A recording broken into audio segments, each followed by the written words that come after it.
Hello and welcome again to Red Gaming Tech. My name is Amata. Today is the 14th of March and this time I'm bringing you some news regarding the Valve's VR device, the Vive.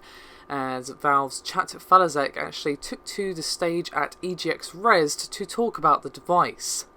Now what's rather interesting is that Falazek's first initial comment was his, initial dismissal of VR technology. And he's basically said that he gave him headaches and motion sickness. And he went on to say, quote, "I personally dismissed it so much I would go down to the VR team and I would mock them and give them crap.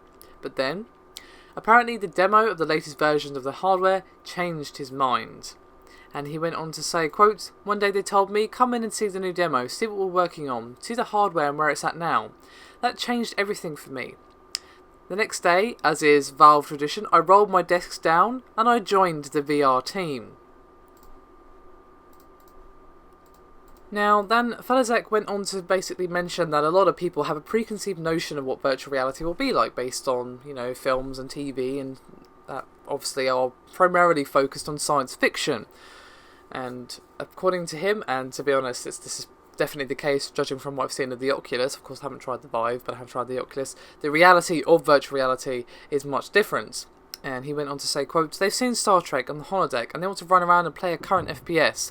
That's where we started. We ported Team Fortress 2 over. It turns out that's actually a bad game for VR.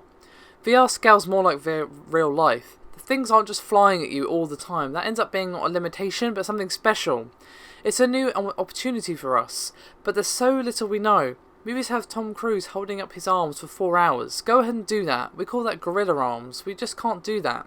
But movies have this odd implementation of what they think the world's going to be like in VR." Now, his actual talk, is actually rather long, and I will link the video in the description below this video, and this is of course the source for all these comments, so I suggest you give that a watch, as it is of course a very interesting speech.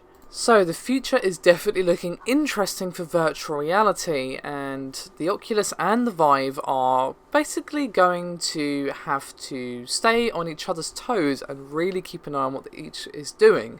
Of course, they're directly going to be competing, and to be honest, I think a lot of people are now leaning towards the Vive, and I don't really blame them.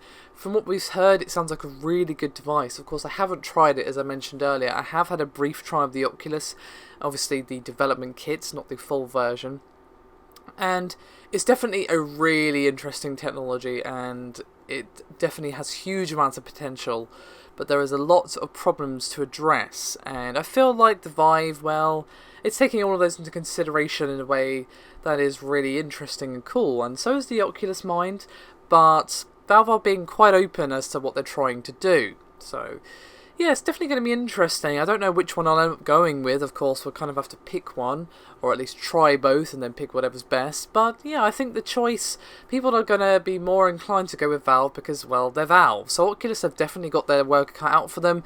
But Valve definitely sound like they've got the right idea by, hey, well, let's try it on FPS. That'd be great for VR, right? And instead of saying, yeah, it's fine, they admitted that, you know what, this doesn't work. We need a better game. And that's exactly what they should be doing.